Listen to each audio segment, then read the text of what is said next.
La deuxième leçon, c'est de contrôler ses dépenses.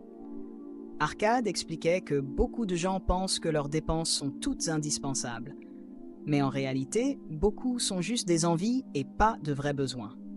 Il faut donc apprendre à vivre avec un peu moins et à choisir ce qui est vraiment important. Même si on gagne plus, il ne faut pas tout dépenser. Sinon, on reste toujours avec une bourse vide. La troisième leçon, c'est de faire fructifier son argent. Garder de l'argent, c'est bien, mais il ne faut pas le laisser dormir sous un matelas ou au fond d'un coffre. Arcade a appris qu'on peut faire travailler son argent, le prêter à des personnes de confiance, investir dans des commerces sûrs ou acheter des choses qui rapportent. C'est comme planter une graine. L'argent doit donner naissance à d'autres pièces d'or, et ces pièces donneront elles-mêmes d'autres pièces. C'est comme ça qu'on devient vraiment riche.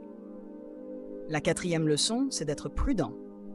Arcade racontait qu'une fois, il avait confié ses économies à un fabricant de briques pour acheter des pierres précieuses. Mais comme ce fabricant ne connaissait rien aux pierres précieuses, il s'est fait tromper et Arcade a tout perdu.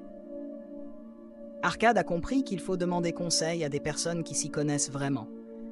Et il faut éviter les affaires trop belles pour être vraies. Mieux vaut gagner un peu moins, mais être sûr que tout risquer et tout perdre. La cinquième leçon, c'est d'avoir sa propre maison. Arcade expliquait qu'en payant un loyer, on enrichit le propriétaire et pas nous.